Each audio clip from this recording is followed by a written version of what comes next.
Bonsoir mon cher. Bonsoir, cher frère. Alors on a eu quelques nouveaux abonnés depuis que il y a pas la dernière fois mais la fois précédente, j'ai demandé aux gens de s'abonner. Donc c'est bien.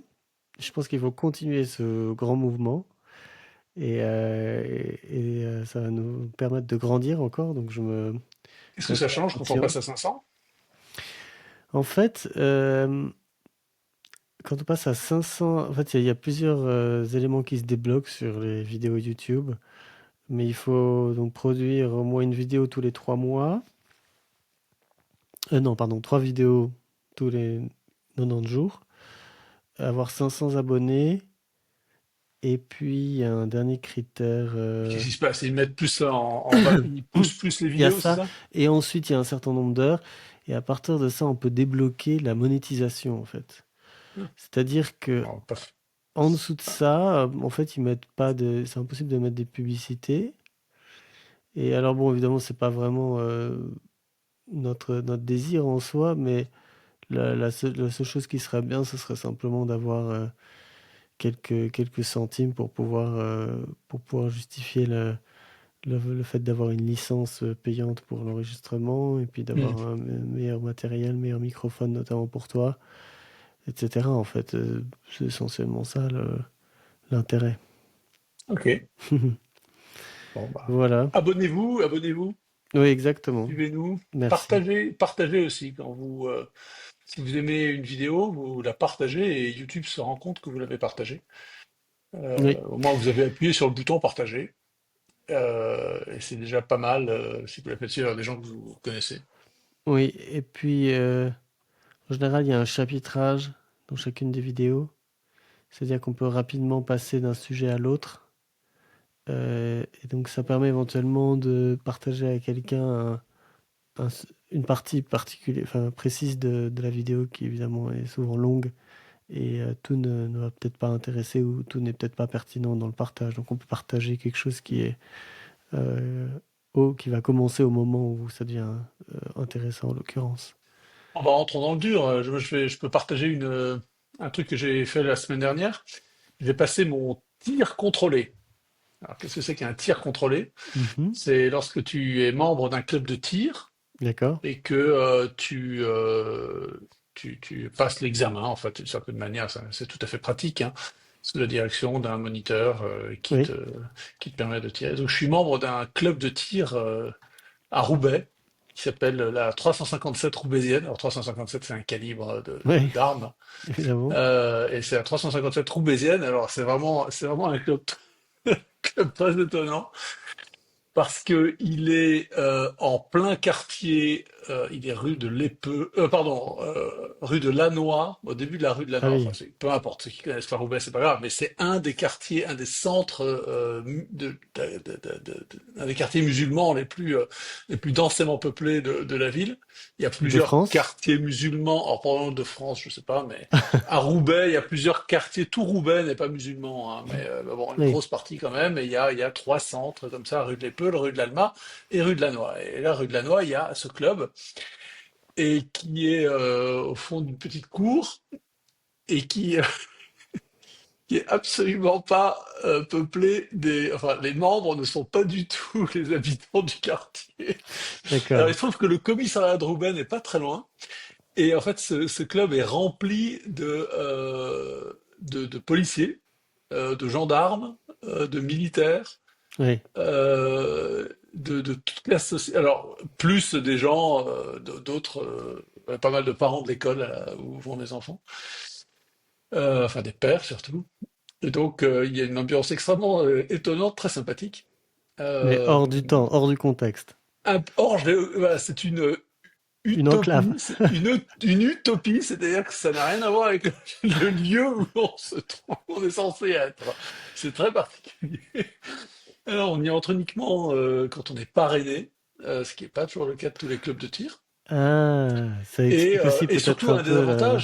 un des avantages de ce club, c'est que on tire, il te permet tout de suite de tirer avec ton parrain pendant au moins 6 à 12 mois avec des armes à feu. Et pas à la cartouche, à l'air comprimé, au tir D'accord. purement sportif. Donc c'est du tir sportif, hein. Tu tires à l'arme de poing ou au pistolet semi-automatique, c'est l'arme de Ouais. poing semi-automatique, revolver ou pistolet, éventuellement, pistolet n'est jamais automatique. Et voilà, donc je suis rentré dans ce club depuis maintenant un an environ, et je trouvais que c'est très agréable. C'est vraiment très agréable de tirer. Euh, pour ceux qui n'ont jamais fait de tir à l'arme à feu, c'est alors c'est marrant au début parce que quand on n'a jamais tiré avec une arme à feu, on a une espèce de sentiment vraiment de puissance, hein. Il faut le dire, hein, parce qu'on sait que c'est un objet qui peut tuer, ou au Oui. moins blesser gravement. Mais en fait, l'intérêt, c'est pas du tout ça. L'intérêt est est de se concentrer sur une cible, d'aligner, de maîtriser ses mouvements, son corps, son regard, et d'une certaine manière, de se concentrer ou se vider l'esprit, comme on veut. C'est un peu, on va se concentrer en oubliant toutes les choses autour de nous. On a un casque, on a des lunettes, évidemment, une sécurité très stricte, hein, évidemment, autour de ce sport, hein. C'est vraiment, c'est très sévère. Non seulement évidemment dans l'acquisition d'une arme, hein. Là, en ce moment, j'ai pas acheté d'arme, j'utilise j'en emprunte au club. Mais bon, je vais pouvoir en acheter. Mais aussi pendant le tir lui-même, évidemment, qui est principal, hein. Les conditions de sécurité sont très importantes, très importantes. C'est Mhm. vraiment un sport très sérieux et puis très, très satisfaisant. Parce qu'en fait, la, le fait de viser une cible et de tirer, de lancer quelque chose, un objet vers une cible, ce n'est pas un simple acte euh, d'attaque ou d'habileté à attaquer, à toucher un objet pour la chasse ou pour ou pour la guerre ou pour la défense. Mais pour ceux qui ne savent pas, en grec, le mot péché, ça se dit amartia, et Mhm. amartia, c'est un terme d'archerie, enfin de tir à l'arc, et ça veut dire manquer la cible. Et il se trouve que en hébreu, le mot Torah, la Torah c'est la loi, ce sont les 5 premiers livres de la Bible, le Pentateuque. Torah, c'est également un mot qui vient du vocabulaire du tir, évidemment du tir à l'arc, Oui. mais bon, comme nous. C'est-à-dire euh, que bien agir ou pécher, c'est viser la cible, c'est atteindre la cible ou la manquer. Et donc, en fait, le fait de tirer, de viser un objet, combien de jeux vidéo, par exemple, sont consacrés au tir, au fait de viser quelque chose, dans des circonstances évidemment Oui. extrêmement diverses, parfois Complexe. fantaisistes, parfois très réalistes. Ça peut être avec des chars, ça peut être avec des avions, ça peut être avec des armes, ça peut être avec mais les sports aussi, hein, les sports collectifs, au football par exemple, ou tous les sports où il s'agit de lancer, projeter un objet dans une cible, Mhm. qu'elle soit petite ou un but, c'est une action profondément humaine et qui a des retentissements jusque dans la morale, puisque le vocabulaire de la morale alors, est un vocabulaire issu de cette activité-là. Alors, évidemment, en français aujourd'hui, le lien étymologique a tout à fait disparu. Oui. Mais en fait, ce vocabulaire imagé, du fait d'atteindre une cible ou de la rater, est quand même très intéressant pour comprendre ce qu'on fait quand on agit bien ou quand on agit mal. Donc le tir, c'est pas seulement une activité sportive ou guerrière, belliqueuse ou pour la chasse. C'est en fait la base, plutôt le langage utilisé pour la morale, pour le fait de bien agir ou mal agir. Et donc la satisfaction qu'on a quand on Oui, oui. tire est probablement liée à à cette composante de notre esprit, de notre être, qu'on ne comprend pas explicitement jusqu'à ce qu'on on apprenne l'étymologie en hébreu comme en grec. Même en latin, il faudrait que je me renseigne si Peccatoum, n'est pas lié à ça, parce que c'est quand même. Enfin, pourquoi pas? J'ai pas d'idée. Il faut que je regarde. Je me suis pas posé la question. Peut-être qu'il y a d'autres langues d'ailleurs où c'est le Mhm. cas aussi. Enfin voilà. Et donc la satisfaction qu'on a de bien viser, d'atteindre une cible, c'est lié. Et puis bon, évidemment, avec l'arme à feu, il y a la puissance aussi. Hein, quand, quand tu sens le choc de la balle, Ouais, la munition absolument. qui détonne, ça secoue ton corps. Et donc ça te prend, ça t'imprime une impression forte et de contrôle aussi, parce que ça part sans que tu contrôles vraiment. Enfin, si, parce que ton doigt a déclenché la queue de détente, mais c'est toujours une surprise. D'ailleurs, quand on tire bien, en fait, euh, au moment où on appuie, on presse sur la queue de détente, le coup doit partir comme une surprise pour bien tirer. Parce que si tu appuies, eh bien, le fait d'appuyer va tourner l'arme hein, et donc tu vas Oui, rater la cible. Et pour que ça parte parfaitement, tu dois être surpris et donc tu dois te laisser aller, tu dois t'abandonner dans l'acte même de tirer. Enfin bon, je ne veux pas rentrer dans le détail. non, mais je sens je vois tout à fait ce que tu veux dire, oui. Oui. Et Moi, donc je recommande ouais. à tous ceux qui nous écoutent d'aller s'inscrire dans un club de tir. C'est Mm. vraiment une activité, hommes et femmes d'ailleurs. Hein. Bon, il y a beaucoup d'hommes, mais il y a quand même quelques femmes. L'autre jour, il y a une femme qui me servait au comptoir pour me donner l'arme. Et elle connaissait extrêmement bien les armes, c'était impressionnant. Ouais. Puis ensuite, je l'ai retrouvée au centre de tir à côté de moi, en train d'enchaîner des tirs extrêmement précis. Je pense qu'elle devait être dans de la police. Mais d'enchaîner des tirs très, très précis, avec un calibre beaucoup plus un calibre supérieur, parce qu'il y a une puissance supérieure à ce que j'étais en train de manier à côté. C'était très impressionnant. Donc voilà, il y a beaucoup de Mhm. vertus à faire du tir. C'est vraiment un très beau sport et je le recommande. Bah, tu sais que euh, le jour de la fête de la ville de Zurich, c'est ce qu'on appelle le Knabenschießer, ça veut dire l'enfant tireur. Et en fait, depuis toujours, depuis toujours, depuis au moins 250 ans, ça a été en fait une occasion pour les enfants, particulièrement pour les garçons, maintenant c'est ouvert aux filles également, les jeunes adolescents, de s'exercer justement au tir. Et chaque année, on décerne donc une récompense au meilleur tireur. Donc aujourd'hui, il y a deux distances, il y a à 50 et à 300 mètres. Je crois qu'à Donc là, 5, c'est à l'arme de guerre, alors. Hein. voilà, Ouais. à 50, c'est à l'arme de poing, je crois, et C'est à très 3, loin, hein, l'arme de poing. 50 à l'arme de poing, c'est c'est loin. très très loin. Alors peut-être il y a une catégorie différente pour ceux qui sont un peu plus jeunes, vers 11 ans. Mais en tout cas, pour les autres, c'est évidemment, c'est à l'arme de guerre. Et, euh, et donc, en fait, je ne vais pas dire qu'il banalise un peu, mais le fait comme ça d'organiser officiellement une grande compétition à destination des enfants est aussi quelque chose qui peut paraître un peu surprenant, mais qui est vraiment fait partie de cette culture justement d'enseigner à être précis et puis cette concentration, parce que 300 mètres c'est quand même une sacrée distance. Et donc chaque année, il y a une grande fête foraine sur les hauts de Zurich, juste en dessous du Uetliberg, qui est une des montagnes, où il y a déjà en fait en permanence Un champ de un, tir. un champ, voilà.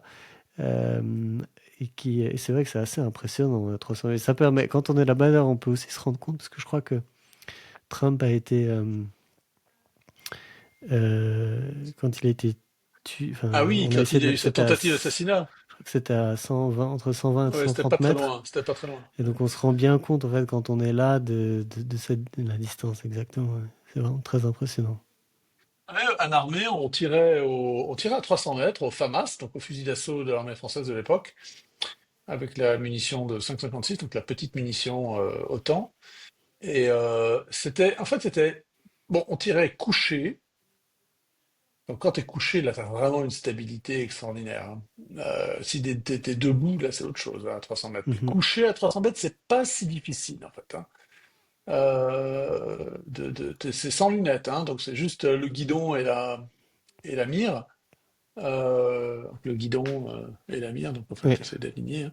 Euh, et donc, Mais c'est lié c'est évidemment en Suisse, c'est lié à l'état de l'armée, enfin au type d'armée qu'a la Suisse, c'est-à-dire la milice, une armée de milice, c'est-à-dire une Mhm. armée de citoyens qui sont toujours mobilisables, qui ont même leur arme chez eux, leur arme de guerre, donc le fusil d'assaut, et donc ils doivent forcément s'entraîner régulièrement parce ils sont, je sais pas, pendant 15 ou 20 ans, ils sont mobilisables, je crois, en Suisse. Oui, c'est ça, c'est à partir de la majorité jusqu'à 35 ans, je crois, ouais. Ok, Donc un d'accord, peu voilà. plus. Avec, si je me trompe pas, bon, il y a plusieurs modalités, mais c'est en gros 18 mois de service, et puis ensuite Des périodes un mois annuelles. tous les ans. Ouais, ouais, Ah oui, donc exactement. forcément, il y a cette culture, mais ça existait chez nous aussi avant, hein. Les champs de tir étaient beaucoup plus, se sont beaucoup développés entre deux guerres. Par exemple, à Tourcoing, il y a un magnifique club de tir Art déco.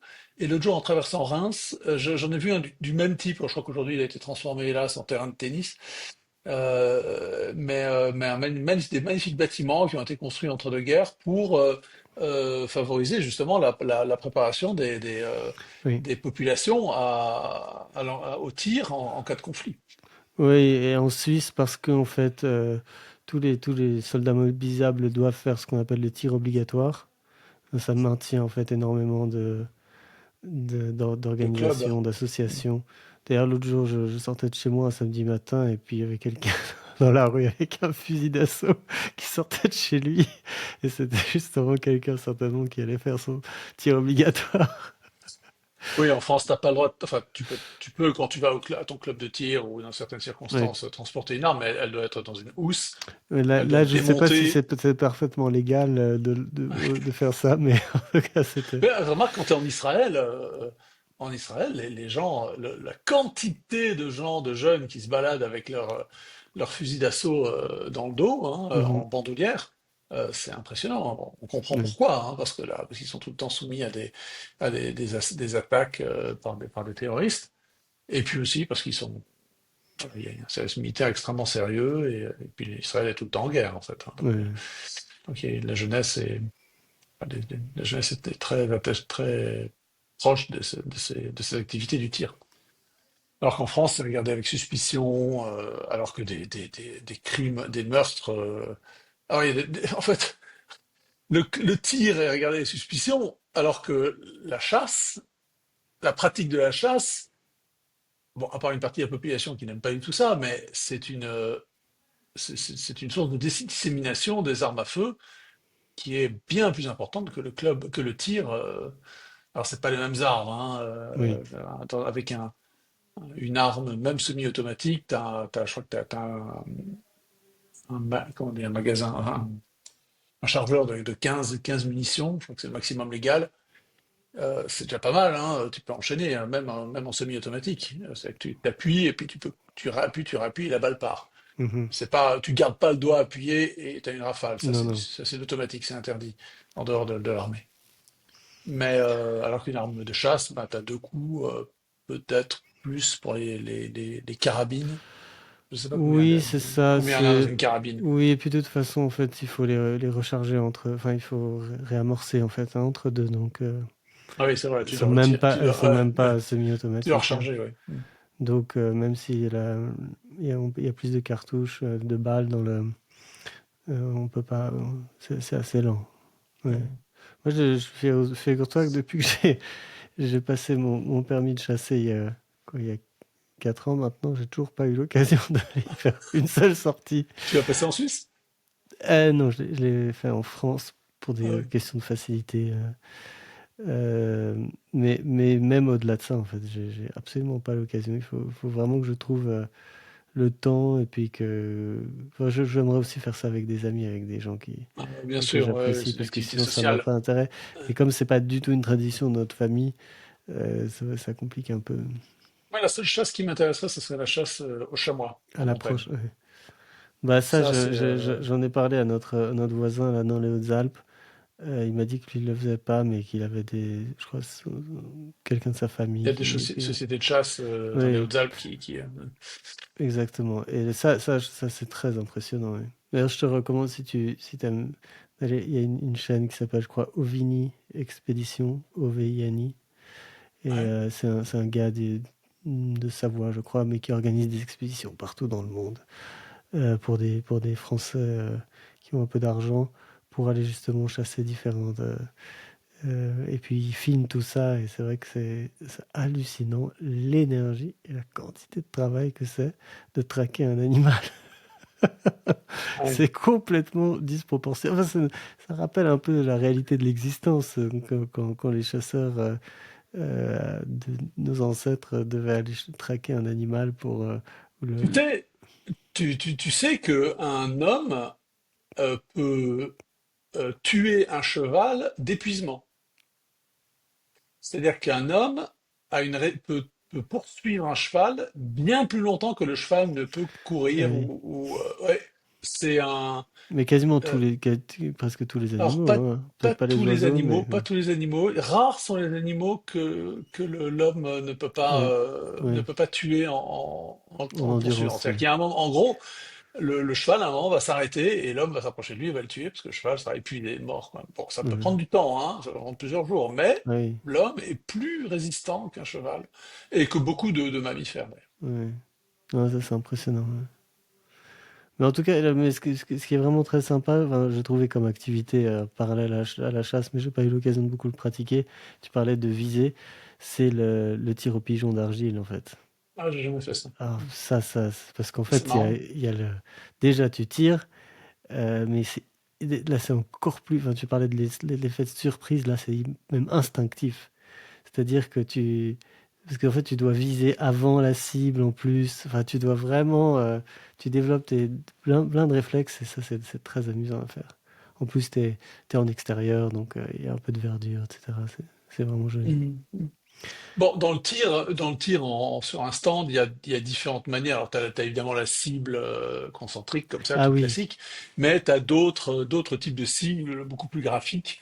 L'autre jour, il y en avait une, par exemple, il y avait une femme qui était tenue, enfin, c'est la figure d'une femme, et puis il y a deux preneurs d'otages qui sont autour d'elle. Et il faut tirer, ah oui, évidemment, sur les sur figures à la droite et femme. à gauche, et éviter, éviter de toucher la femme. D'accord. Donc voilà. Puis ensuite, tu as des cibles utilisées par la police qui sont un peu différentes, où t'as des parties du corps qu'il faut toucher de façon Ah oui, prioritaire.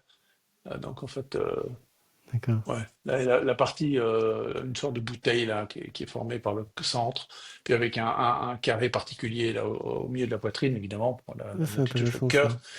Tu peux également viser simplement l'épaule pour désarmer quelqu'un, ou la main, Mhm. la tête. Voilà. Ok. Mais surtout quand on fait du tir comme ça à l'arme de poing, on se rend compte que les films, c'est vraiment Ouais. 40 touches. Tout à l'heure, tu tirais à 50 mètres au pistolet, mais déjà à 20 mètres, c'est Ouais. vachement difficile. Ouais, c'est Ouais. relativement difficile, hein. Et tu mets facilement, même avec une cible qui fait, je sais pas, 50 par 50 ou 60 par 60, un grand carton avec le centre qui est à peu près le mille qui a cette taille-là environ, une taille de grosse pièce, quoi. Bah, tu peux la mettre à côté, tu touches même pas la cible très facilement. Parce que c'est très peu précis. Donc t'imagines quand tu vois des gens en train de courir dans la rue et de tirer, les balles elles partent partout sauf sur la personne. Bon, Ouais. par hasard, elles peuvent toucher le malfait, enfin la personne qui est poursuivie, la cible, mais enfin, Mhm. j'avais Oui, déjà non, vu tout ça à à fait. l'armée, je m'en étais rendu compte à l'armée que c'était très peu Ouais. précis, le tir au pistolet, à l'arme de Et poing. surtout, ce que j'ai appris ça, c'est que je crois que, je sais plus quelle distance, mais je crois qu'à 1500 mètres, quand tu tires, parce qu'en fait, elles font une cloche, si Ouais, tu veux atteindre le rez-de-chaussée, il faut viser le sixième étage d'un immeuble, ouais. un truc comme ça. Le- La nécessité d'ajustement énorme, en fait. Hum. Plus le vent. Ouais. Oui, Ça, oui, en il y a plus. des films de sniper, on se rend Hum. bien compte de la difficulté. Bien, je te remercie. Voilà, c'était court aujourd'hui. Oui, à nouveau. Bon, bon bah, à la semaine Allez, prochaine. à la prochaine, salut. Salut.